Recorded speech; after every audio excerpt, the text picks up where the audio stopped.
Hi friends, make my recipes like and ella kootarkum swagatham. നമ്മൾ ഇന്ന് റെഡിയാക്കാൻ പോകുന്നത് നല്ല അടിപൊളി ടേസ്റ്റി ആയിട്ടുള്ള തലശ്ശേരി ബിരിയാണിയാണ്. അപ്പോൾ തലശ്ശേരി ബിരിയാണിനെ കുറിച്ച് ഞാൻ കൂടുതലൊന്നും പറയണ്ടല്ലോ. അതിന്റെ ടേസ്റ്റ് എന്താണെന്നും പിന്നെ അതിന്റെ സ്പെഷ്യാലിറ്റി എന്താണെന്നും ഒക്കെ കഴിച്ചു നോക്കിക്കുന്നവർക്ക് എല്ലാവർക്കും അറിയാം. അപ്പോൾ നമുക്കിത് വീട്ടിൽ തന്നെ നമുക്ക് വളരെ സിമ്പിൾ ആയിട്ട് നമുക്ക് റെഡിയാക്കാം. അപ്പോൾ നമുക്ക് നോക്കിയാലോ ഇത് എങ്ങനെയാണ് റെഡിയാക്കുന്നതെന്ന്. അപ്പോൾ നമ്മുടെ ബിരിയാണി റെഡിയാക്കാനായിട്ട് ആദ്യം തന്നെ നമുക്ക് കുറച്ച് കാഷ്യൂ നട്ടും 2 സവാളയും കൂടെ ഇതുപോലെ ഫ്രൈ ചെയ്ത് വെച്ചിരിക്കണം. അതിനുശേഷം നമുക്ക് മസാല റെഡിയാക്കാം. മസാലയ്ക്ക് വേണ്ടിയിട്ട് ഞാനിവിടെ 1 കിലോ ചിക്കൻ ആണ് എടുത്തിരിക്കുന്നത്. പിന്നെ ഞാൻ 2 സവാള ചെറുതാക്കി കട്ട് ചെയ്തിട്ടുണ്ട്. അത് നമുക്കൊരു പാൻ അടുപ്പത്ത് വെച്ച് കുറച്ച് ഓയിലും കൂടി ഒഴിച്ചിട്ട് നമുക്ക് അതിലേക്ക് ഇട്ട് കൊടുക്കാം. ഞാൻ എടുത്തിരിക്കുന്ന ഓയിൽ എന്ന് പറയുന്നത് നമ്മളുടെ സവാള വറുത്തെടുത്ത ആ ഓയിൽ തന്നെയാണ്. അതിൽ നിന്ന് കുറച്ച് ഓയിലാണ് ഞാൻ എടുത്തിരിക്കുന്നത്. എന്നിട്ട് ആവശ്യത്തിന് ഉപ്പും കൂടെ ചേർത്തിട്ട് ഇതൊന്ന് വഴറ്റിയെടുക്കണം.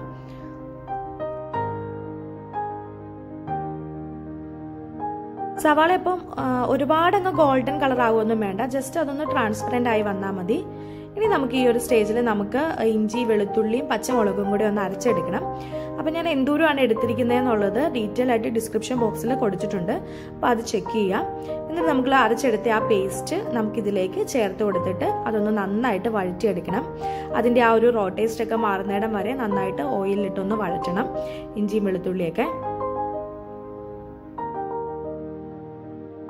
അപ്പം നമ്മൾ ചേർത്ത് കൊടുത്ത ഇഞ്ചിയും വെളുത്തുള്ളിയൊക്കെ നന്നായിട്ട് മൂത്ത് വന്നിട്ടുണ്ട്. ഇനി നമുക്ക് കഴുകി വൃത്തിയാക്കി വെച്ചിരിക്കുന്ന നമ്മളുടെ ചിക്കൻ ഇതിലേക്ക് ചേർത്ത് കൊടുക്കാം.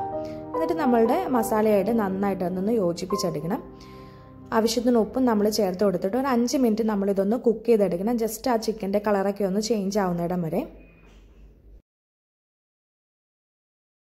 ഇപ്പം നമ്മളുടെ ചിക്കൻ ഇവിടെ ജസ്റ്റ് കുക്കായി വന്നിട്ടുണ്ട്. ഇനി നമുക്ക് അതിലേക്ക് പൊടികൾ ചേർത്ത് കൊടുക്കാം. അതിനായിട്ട് 1 ടീസ്പൂൺ മഞ്ഞൾപ്പൊടി, 1 ടീസ്പൂൺ മുളക് പൊടി, 1.5 ടീസ്പൂണോളം മല്ലിപ്പൊടി, പിന്നെ 1 ടീസ്പൂണോളം ബിരിയാണി മസാല. ഇത്രയാണ് ഞാൻ ഇതിലേക്ക് ചേർത്ത് കൊടുത്തിരിക്കുന്നത്.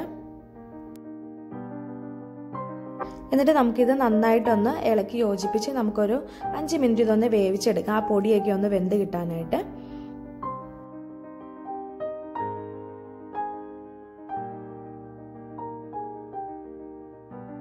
അതിനുശേഷം നമുക്കിതിലേക്ക് ഒരു 2 പിടി മല്ലിയിലയും 1 പിടി പുതിന ഇലയും കൂടെ നമുക്കിതിലേക്ക് ചേർത്ത് കൊടുക്കാം. പിന്നെ നമുക്കിതിലേക്ക് ചേർത്ത് കൊടുക്കാനുള്ളത് തക്കാളിയാണ്. ഞാനിവിടെ എടുത്തിരിക്കുന്നതെന്ന് പറഞ്ഞാൽ ഒരു വലിയ തക്കാളി എടുത്തിട്ടുണ്ട്. അധികം പുളിയില്ലാത്ത തക്കാളിയാണ്, അതുകൊണ്ടാണ് ഞാൻ വലിയൊരു തക്കാളി എടുത്തിരിക്കുന്നത്. ചെറുതാക്കി കട്ട് ചെയ്തിട്ട് അതുകൂടി നമുക്കിതിലേക്ക് അങ്ങ് ചേർത്ത് കൊടുക്കാം. എന്നിട്ട് നന്നായിട്ട് മിക്സ് ചെയ്തിട്ട് നമുക്കത് മൂടി വെച്ച് നമുക്ക് വെള്ളമൊന്നും ഒഴിക്കണ്ട, അല്ലാതെ കൊണ്ട് തന്നെ ചിക്കനിൽ നിന്നുള്ള വെള്ളത്തിൽ തന്നെ ഇത് വെന്ത് കിട്ടണം. എന്നിട്ട് മൂടി വെച്ച് നമുക്ക് വേവിച്ചെടുക്കാം. അപ്പോൾ ഇത് കുക്കായി വന്നിട്ടുണ്ട്. ഇനി നമുക്കിതിലേക്ക് 2.5 ടീസ്പൂണോളം നല്ല കട്ട തൈര് ചേർത്ത് കൊടുക്കണം. അപ്പോൾ ഇവിടെ എടുത്തിരിക്കുന്ന തൈര് എന്ന് പറഞ്ഞാൽ തീരെ പുളിയില്ലാത്ത തൈരാണ്. അപ്പോൾ ഞാൻ അത് കാരണം ഒരു നാരങ്ങ നീര് ഫുള്ളായിട്ട് ഞാൻ ചേർക്കുന്നുണ്ട്. അപ്പോൾ ചെറിയ പുളിയുള്ള തൈരൊക്കെ ആണെന്നുണ്ടെങ്കിൽ ഒരു പകുതി നാരങ്ങ നീര് ചേർത്താൽ മതി. അത് തൈരിൻ്റെ പുളി അനുസരിച്ച് നമ്മൾ അഡ്ജസ്റ്റ് ചെയ്യാം. ഒരു അല്പം പുളിയുള്ള തൈര് എടുക്കുകയാണ് എപ്പോഴും ബിരിയാണിക്ക് ടേസ്റ്റ്, തീരെ പുളിയില്ലാത്ത തൈര് എടുക്കുന്നതിനേക്കാളും. കാരണം ബിരിയാണിയുടെ ചിക്കൻ എന്ന് പറഞ്ഞാൽ ചെറിയൊരു പുളിയും കൂടി ഉണ്ടാവും. അപ്പോഴാണ് ബിരിയാണിയുടെ ആ മസാലയ്ക്ക് കറക്റ്റ് ടേസ്റ്റ് കിട്ടുന്നത്. ഇപ്പം നമ്മളുടെ ചിക്കനൊക്കെ നന്നായിട്ട് വെള്ളമൊക്കെ ഇറങ്ങി നല്ല തിളച്ച് ഇതാകുന്നുണ്ട്. ഈ നേരത്തെ നമുക്ക് റൈസ് റെഡിയാക്കാം. അപ്പോൾ നമ്മുടെ റൈസ് റെഡിയാക്കാനായിട്ട് ഞാനിവിടെ കുറച്ച് മുഴുവൻ മസാലകൾ എടുത്തിട്ടുണ്ട്. അത് നമുക്കൊരു പാൻ അടുപ്പത്ത് വെച്ച്, അത്യാവശ്യം വലിപ്പമുള്ള ഒരു പാനാണ്, അത് അടുപ്പത്ത് വെച്ച് നമുക്ക് അതിലേക്ക് കുറച്ച് നെയ്യ് ചേർത്ത് കൊടുക്കാം. ഞാനിപ്പോൾ ഇതിനകത്തിട്ട് 1 സ്പൂൺ നെയ്യാണ് ചേർക്കുന്നുള്ളൂ. നിങ്ങൾക്ക് വേണമെങ്കിൽ കൂടുതൽ വേണമെങ്കിൽ ചേർത്ത് കൊടുക്കാം. എന്നിട്ട് നമ്മുടെ മസാലകളൊന്ന് നന്നായിട്ട് ആ നെയ്യിലൊന്ന് മൂപ്പിച്ചെടുക്കണം. അതിനുശേഷം നമുക്ക് അരി ചേർത്ത് കൊടുക്കാം. ഇവിടെ എടുത്തിരിക്കുന്നത് 3 ഗ്ലാസ് അരിയാണ് എടുത്തിരിക്കുന്നത്. അത് നന്നായിട്ട് ആ നെയ്യിലിട്ട് നന്നായിട്ട് അരി ഒന്ന് മൂപ്പിച്ചെടുക്കണം. അപ്പോൾ അരി തമ്മിൽ ഒട്ടിപ്പിടിക്കാതിരിക്കാനായിട്ടാണ് നമ്മളിങ്ങനെ ചെയ്യുന്നത്. അത് കഴിഞ്ഞിട്ട് നമുക്കിതിലേക്ക് നല്ല തിളച്ച വെള്ളമാണ് ഒഴിച്ചു കൊടുക്കേണ്ടത്. അരി ഓൾറെഡി ചൂടായിട്ടാണ് ഇരിക്കുന്നത്. അപ്പോൾ അത് കാരണം നമ്മൾ നല്ല തിളച്ച വെള്ളം ഇതിലേക്ക് ചേർത്ത് കൊടുക്കണം. അപ്പോൾ 3 ഗ്ലാസ് അരിക്ക് ഞാൻ 6 ഗ്ലാസ് വെള്ളമാണ് ഇതിലേക്ക് ചേർത്ത് കൊടുത്തിരിക്കുന്നത്. എന്നിട്ട് ആവശ്യത്തിന് ഉപ്പും കൂടെ ഇട്ടിട്ട് ഉപ്പും അതുപോലെ തന്നെ നാരങ്ങാനീരും കൂടെ ചേർത്തിട്ട് ഇത് നന്നായിട്ട് അടച്ചു വെച്ച് നന്നായിട്ട് ഇത് കുക്ക് ചെയ്തെടുക്കണം. അപ്പോൾ ഇത് വെന്ത് പോകുമൊന്നുമില്ല, നമ്മൾ കറക്റ്റ് വെള്ളമാണ് എടുത്തിരിക്കുന്നത്. അത് കാരണം ഇത് വെന്ത് കൊഴിഞ്ഞു പോകുന്ന ഓർത്ത് പേടിക്കണ്ട. പിന്നെ വേണമെന്നുണ്ടെങ്കിൽ കുറച്ച് മല്ലിയിലയും കുറച്ച് പുതിനയിലയും കൂടെയും ചേർക്കാം. പിന്നെ വേണമെങ്കിൽ ക്യാരറ്റ് ഗ്രേറ്റ് ചെയ്ത് ക്യാരറ്റ് ചേർക്കാം, സവാള ചേർക്കാം, അങ്ങനെ എല്ലാം ചെയ്യുന്നവരുണ്ട്. ഇപ്പോൾ നെയ്ച്ചോറ് എപ്പോഴും നമുക്ക് എങ്ങനെ വേണമെങ്കിലും റെഡിയാക്കാം. ഞാനിപ്പോൾ കുറച്ച് മല്ലിയിലയും പുതിനയിലയും മാത്രമാണ് ചേർക്കുന്നുള്ളൂ. എന്നിട്ട് മൂടി വെച്ചിട്ട് നമുക്ക് അരി നന്നായിട്ട് ഇതങ്ങ് വേവിച്ചെടുക്കാം.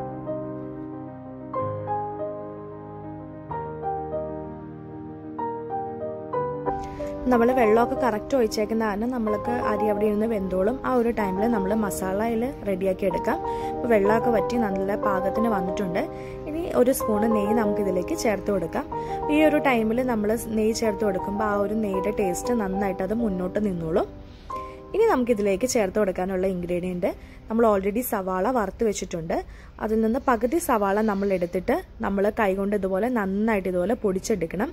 ഇങ്ങനെ സവാള ഇങ്ങനെ വറുത്തെടുക്കുന്ന ഇതിന് പറയുന്നത് ബിസ്ത എന്നാണ്. അപ്പം ഇതുപോലെ ഇങ്ങനെ ബിസ്ത ഇതുപോലെ പൊടിച്ചിട്ട് നമ്മൾ ചിക്കനിലേക്ക് ചേർക്കണം. തലശ്ശേരി ബിരിയാണിയുടെ ഒരു മെയിൻ ഇൻഗ്രീഡിയൻ്റ് ആണ് ഈ ബിസ്ത പൊടിച്ചത് ആ ചിക്കനിലേക്ക് ചേർക്കുന്നത്. അന്നേരമാണ് ആ കറക്റ്റ് ആ ഒരു ടേസ്റ്റ് വരുള്ളൂ. ഒരു പ്രത്യേക ടേസ്റ്റാണ് നമ്മൾ ഈ ബിസ്ത ഇങ്ങനെ ചേർക്കുമ്പോൾ. എന്നിട്ട് നമ്മൾ നന്നായിട്ട് ഇത് ഇളക്കി യോജിപ്പിച്ച് ഇത് ചിക്കൻ മാറ്റി വയ്ക്കാം. എന്നിട്ട് നമ്മളുടെ അരി ഇപ്പോൾ കുറച്ചും കൂടെ വെള്ളം പറ്റാനുണ്ട്. ഈ ഒരു സ്റ്റേജിൽ നമുക്കിതിലേക്ക് ഒരു സ്പൂൺ നെയ്യ് നമുക്കിതിലേക്ക് ചേർത്ത് കൊടുക്കാം. നെയ്യ് ഒട്ടും അങ്ങോട്ട് അരി ഒട്ടും ഒട്ടിപ്പിടിക്കാതിരിക്കാൻ വേണ്ടിയിട്ടാണ് നമ്മൾ ഈ ഒരു സ്റ്റേജിൽ കുറച്ച് നെയ്യ് ചേർത്ത് കൊടുക്കുന്നത്. അപ്പോൾ മുഴുവനായിട്ട് നമ്മൾ ആദ്യം ചേർത്ത് കൊടുക്കുന്നേക്കാളും നല്ലത് ഇങ്ങനെ ചേർത്ത് കൊടുക്കുകയാണ്. എന്നിട്ട് ഇനി നമുക്കിത് ദം ചെയ്തെടുക്കാം. ഞാൻ ഒറ്റ ലെയർ ആക്കിയിട്ടാണ് ദം ചെയ്തെടുക്കുന്നത്. അതായത് അടിയിൽ ഫുൾ ചിക്കൻ ഞാൻ അടിയിൽ തന്നെ ഇടുകയാണ്. എന്നിട്ട് അതിൻ്റെ മുകളിലാണ് റൈസ് ഇടുന്നത്. നിങ്ങൾക്ക് വേണമെന്നുണ്ടെങ്കിൽ 2 ലെയർ ആക്കിയും ചെയ്യാം. എനിക്കിപ്പോൾ ഒത്തിരി റൈസ് ഒന്നും ഇല്ലാത്ത കാരണമാണ് ഞാനിത് ഒരു ഒറ്റ ലെയറിൽ തന്നെ ചെയ്തെടുക്കുന്നത്. നമ്മൾ വേവിച്ച് വെച്ചിരിക്കുന്ന റൈസിൽ നിന്ന് പകുതി റൈസാണ് നമ്മൾ ചേർത്ത് കൊടുക്കുന്നത്. ചേർത്ത് കൊടുത്തിട്ട് നമുക്ക് അതിൻ്റെ മുകളിൽ കുറച്ച് സംഭവങ്ങൾ ചേർത്ത് കൊടുക്കാനുണ്ട്. ഇപ്പം ഞാനിവിടെ എടുത്തിരിക്കുന്നത് റോസ് വാട്ടറിനകത്ത് മഞ്ഞൾപ്പൊടി കലക്കിയതാണ്. അത് നമുക്കിതിലേക്ക് ഒരു 2-3 സ്പൂൺ നമുക്കിതിലേക്ക് ചേർത്ത് കൊടുക്കാം. നല്ലൊരു മണവും അതുപോലെ നല്ലൊരു കളറും ഒക്കെ കിട്ടാനാണ് ഇങ്ങനെ ചേർത്ത് കൊടുക്കുന്നത്. പിന്നെ ഒരു നുള്ള് ബിരിയാണി മസാല കൂടി ചേർത്ത് കൊടുക്കുന്നുണ്ട്. പിന്നെ നമ്മൾ സാധാരണ ചേർക്കുന്ന പോലെ കുറച്ച് മല്ലിയിലയും കുറച്ച് പുതിനയിലയും പിന്നെ നമ്മൾ വറുത്ത് വെച്ചിരിക്കുന്ന സവാളയിൽ നിന്ന് കുറച്ച് സവാളയും കുറച്ച് കാഷ്യൂനട്ടും കൂടെ ചേർത്ത് കൊടുക്കുന്നുണ്ട്. എന്നിട്ട് നമുക്ക് വീണ്ടും ബാക്കി റൈസ് ഇതിൻ്റെ മുകളിലേക്ക് ഇട്ട് കൊടുക്കാം.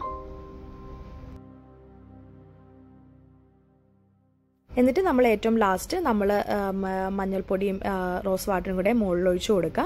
സെയിം പ്രോസസ്സ് തന്നെ ഗരം മസാലയും പിന്നെ മല്ലിയിലയും പുതിനയിലയും പിന്നെ നമ്മൾ വറുത്ത് വെച്ചിരിക്കുന്ന സവാളയും കാഷ്യൂനട്ടും ഇതുപോലെ നമുക്ക് ചേർത്ത് കൊടുക്കാം ഫുള്ളായിട്ട്.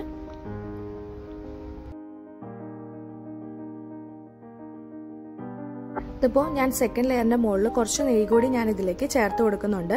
അത് വേണമെന്നുണ്ടെങ്കിൽ നമ്മൾ ഇടയ്ക്കൊരു ലെയർ സെറ്റ് ചെയ്തായിരുന്നല്ലോ, ആ ലെയറിലും വേണമെന്നുണ്ടെങ്കിൽ നമുക്ക് നെയ്യ് ചേർത്ത് കൊടുക്കാം. ഞാനിപ്പോൾ ലാസ്റ്റ് ഒരു ലെയറിൽ മാത്രമേ ചേർത്ത് കൊടുക്കുന്നുള്ളൂ.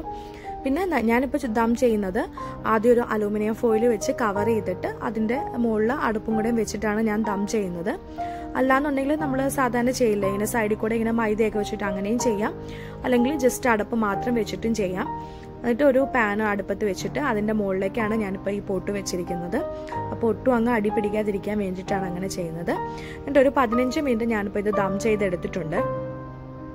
ഒരു 15 മിനിറ്റ് കഴിഞ്ഞപ്പോൾ ഇതുപോലെയാണ് നമ്മളുടെ ബിരിയാണി ഇരിക്കുന്നത്. നല്ലൊരു സ്മെല്ലാണ് ഇപ്പോൾ വരുന്നത്. അപ്പോൾ തീർച്ചയായും നിങ്ങളിതൊന്ന് ട്രൈ ചെയ്ത് നോക്കുക. നല്ലൊരു റെസിപ്പിയാണ്, അപ്പോൾ ട്രൈ ചെയ്ത് നോക്കുക. പിന്നെ ഈ വീഡിയോ കാണുന്ന ഏതെങ്കിലും കൂട്ടുകാർ എൻ്റെ ഈ ചാനൽ സബ്സ്ക്രൈബ് ചെയ്യാത്തവരുണ്ടെങ്കിൽ അതൊന്ന് സബ്സ്ക്രൈബ് ചെയ്തേക്കണേ. പിന്നെ അതിൻ്റെ കൂടെ തന്നെ കാണുന്ന ആ ബെൽ ഐക്കണിൽ ഓൾ എന്ന ഓപ്ഷൻ കൂടി എനേബിൾ ചെയ്യുകയാണെങ്കിൽ ഞാനിടുന്ന എല്ലാ വീഡിയോസും നിങ്ങൾക്ക് കറക്റ്റായിട്ട് കിട്ടും. പിന്നെ ഫ്രണ്ട്സിനും ഫാമിലി മെമ്പേഴ്സിനും ഒക്കെ ഷെയർ ചെയ്ത് കൊടുക്കുക. അപ്പോൾ ഞാൻ അടുത്ത ദിവസം തന്നെ മറ്റൊരു വീഡിയോ ആയിട്ട് വരുന്നതായിരിക്കും. എല്ലാവർക്കും താങ്ക് യു. ബൈ.